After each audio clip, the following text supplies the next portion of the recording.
নমস্কার,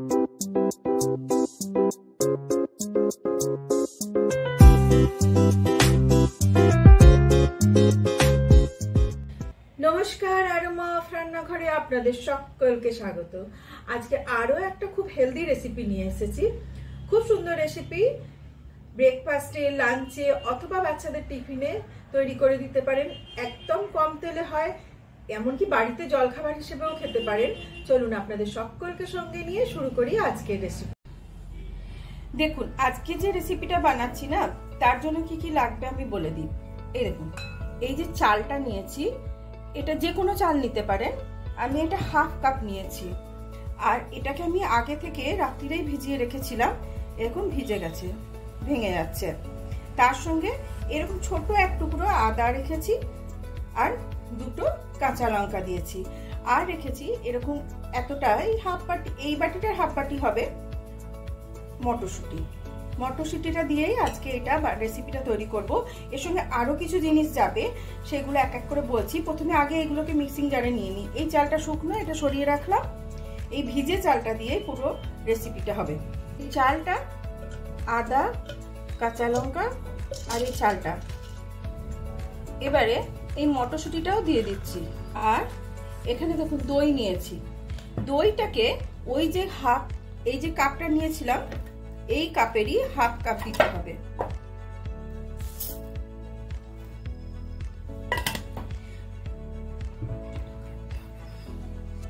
আরো একটা জিনিস লাগবে, সেটা হচ্ছে এই যে সুজি। এই দেখুন, সুজিও হাফ কাপ লাগবে এবং হাফ কাপ দইও লাগবে। তো সুজিটা আগে আমি এই বাটিটাতে ঢেলে রাখছি। তার সঙ্গে মেজারমেন্ট করছি এই দইটা। এই দইটাও কিন্তু এই কাপের হাফ কাপ লাগবে। দেখুন, এই হাফ কাপ দই দিয়ে এই গোটা যে এই মটরশুঁটি আর চাল আর লঙ্কাকে পিষে নেব। তারপরে এই যে সুজিটা আছে, এতে এটা মেশাবো। চলুন আগে এটাকে পিষে নিয়ে আসি, তারপর দেখাচ্ছি। দেখুন, এই যে কেক টিনটা নিয়েছি, যে কোনো বাটি নিতে পারেন, যেটা একটুখানি মানে উঁচু হবে সেরকম বাটিতে অল্প একটু তেল দিয়ে একদম ভালোভাবে ওটাকে ব্রাশ করে নেবেন। তাহলে কি হবে, এটা তো স্টিমে করব, তো যখন স্টিমের থেকে ছাড়াবো আমি, এটা খুব সহজেই এটা ছেড়ে আসবে। ভালোভাবে অয়েল বা বাটার, যেটা আপনাদের পছন্দ, সেটা ব্রাশ করে নেবেন। এটাকে একটু সরিয়ে রাখছি। এবার এই যে সুজিটা নিয়েছি, দেখুন এই যে সুজিটা নিয়েছি, আর এই যে পেস্টটা আমি রেডি করে আনলাম মটরশুঁটি আর চালের, এটা এর সঙ্গে মিশিয়ে দিচ্ছি। ব্যাস, এই গোটা পেস্টটা আমি এতে দিয়ে দিলাম, আর এটাকে খুব ভালো করে মিশিয়ে নিতে হবে। এই দেখুন, কনসিস্টেন্সিটা এরকম হবে। এটা একটু রেস্টে থাকবে, তারপরে আমি এটাতে ইনো মেশাবো এবং সঙ্গে সঙ্গে সেটাকে স্টিমে বসিয়ে দেবো। তারপরে এর উপর একটা ছোপ যাবে বা তারকা যাবে, সেটা আমি যখন করব তখন দেখাবো। দেখুন, এটা প্রায় হাফ অ্যান আওয়ার আমি রেস্টে রেখেছি। এবার একটু তেল আমি গরম করে এনেছি। এই তেলের মধ্যে কি কি দিচ্ছি দেখুন, একদম সরু সরু যে সর্ষেটা হয়, ওই সর্ষেটা দিলাম। সর্ষে ক্র্যাক করছে, আর একটু সামান্য একটু হিং দিয়ে দিলাম। দিয়ে এটা এই তেলের মধ্যে, তেলটা দিয়ে এর মধ্যে মিশিয়ে দিচ্ছি। হিঙের গন্ধ না পছন্দ করলে দেবেন না। এ দেখুন, সুজিগুলো না ফুলে গেছে। কনসিস্টেন্সি কিন্তু এরকমই রাখতে হবে, এর বেশি পাতলা করবেন না, কারণ ইনো দেওয়ার পরে জিনিসটা একটু তো ফাঁপবে, ফাঁপলে জিনিসটা একটু পাতলা হয়ে যাবে অলরেডি। স্বাদ অনুযায়ী নুন দেবেন। আর এতে ঝাল দিচ্ছি না, তার কারণ হচ্ছে কি, এটাতে অলরেডি কাঁচা লঙ্কা দেওয়া আছে দুটো। একটুখানি সামান্য চিনি দেবো টেস্টটাকে ব্যালেন্স করার জন্য। এই যে অল্প সামান্য একটুখানি চিনি, এতে কি হবে, টেস্টটা ব্যালেন্স হবে। আচ্ছা, এই যে 1 টিস্পুন, এটা যদি টিস্পুনের মাপে নেন তাহলেও 1 টিস্পুন হবে। আমি আমার আগের কেকের ভিডিওতে দেখিয়েছি, বা রাইস কেকের ভিডিওতেও দেখানো আছে। এটা এর মধ্যে মিশিয়ে দেবো, এবং মিশিয়ে দিয়ে কিন্তু ওয়েট করা চলবে না। মিশিয়ে দিয়ে সঙ্গে সঙ্গে এটাকে ওই পাত্রে ঢেলে নেবো। একটু জল না দিলে ইনোটাকে ঠিক মেশানো যায় না। সামান্য একটু জল দিলাম, ব্যাস ভালোভাবে একটা মিশিয়ে যাক। দেখুন হালকা হয়ে গেল বাটারটা। এইবারে অলরেডি আমি এটাকে গ্রিস করেই রেখেছি তেল দিয়ে, ঢেলে দিচ্ছি।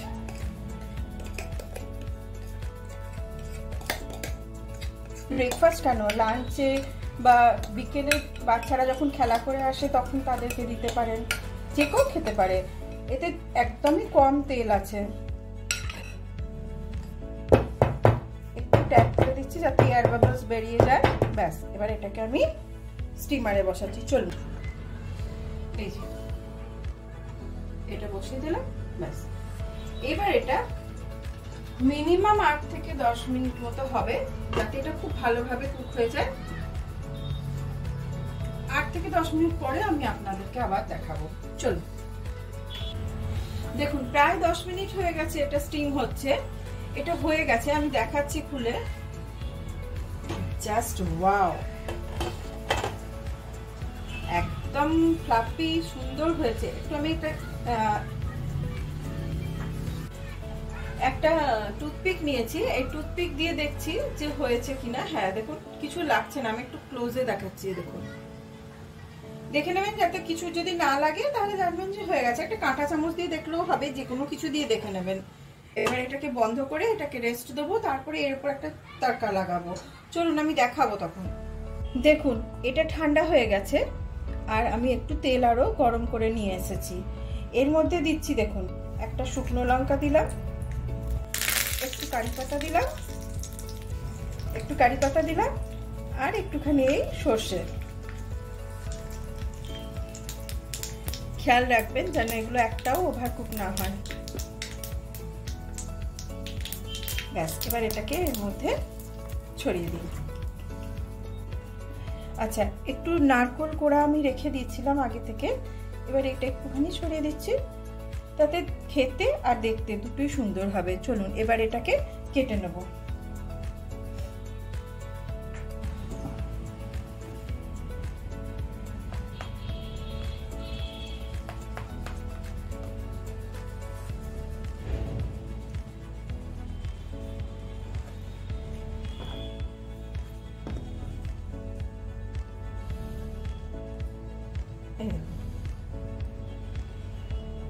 দেখেছেন, আমি একটা কেটে দেখালাম কিরকম হয়েছে, খুব সুন্দর হয়।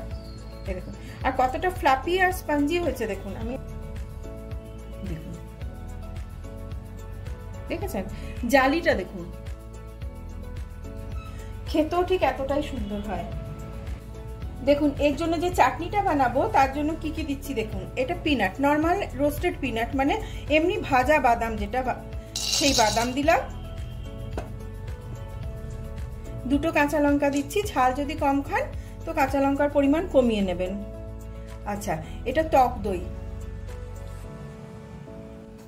একটু টেস্টের জন্য চিনি, কেননা দই দিয়েছি যেহেতু, টক দই যেহেতু, খুব আন্দাজ মতো নুন দেবেন। এই চাটনিটাতে আর কিছু দেবো না, আর ওপর থেকে ওই জাস্ট ছোকটা লাগিয়ে দেবো, ব্যাস। এটাকে পিষে আনি আমি। দেখুন এটাতেও সর্ষে, কারি পাতা আর শুকনো লঙ্কা দিয়ে এনেছি, জাস্ট এটা এর মধ্যে ঢেলে দেবো। এই চাটনিটা বিশেষ করে খুব ভালো হয় খেতে, ধোসা ইডলির সঙ্গেও খেতে পারেন। আমার ধোসাতে বা ইডলিটা রেসিপিটাতে দেখানো আছে। দেখুন কিরকম লাগছে এই রেসিপি। ব্রেকফাস্টে, লাঞ্চে অথবা বাচ্চাদের টিফিনে যে কোনো সময় এটা দিতে পারেন। খুব হেলদি, আর সব থেকে বড় কথা খুব কম সময় হয়ে যায়। যদি সবকিছু সরঞ্জাম রেডি থাকে বাড়িতে, তাহলে একদম খুব কম সময়ে, যা স্টিমে হয়তো একদম তেল থাকে না বললেই চলে। বানান, আর তার সঙ্গে এই চাটনিটা খেতে দারুণ হয়। আর বানিয়ে অবশ্যই আমাকে কমেন্ট বক্সে জানাবেন যে কিরকম হলো এই রেসিপি। যারা আমার চ্যানেলে নতুন দর্শক, তাদের কাছে অনুরোধ রইল, প্লিজ চ্যানেলটাকে সাপোর্ট করুন, আর সাবস্ক্রাইব করবেন, লাইক করবেন, আর কমেন্ট বক্সে অবশ্যই জানাবেন কেমন হয়েছে। আর যারা আমার এই রেসিপি ফেসবুক পেজ থেকে দেখছেন, তারা প্লিজ ফলো করবেন। সঙ্গে থাকার জন্য অনেক অনেক ধন্যবাদ।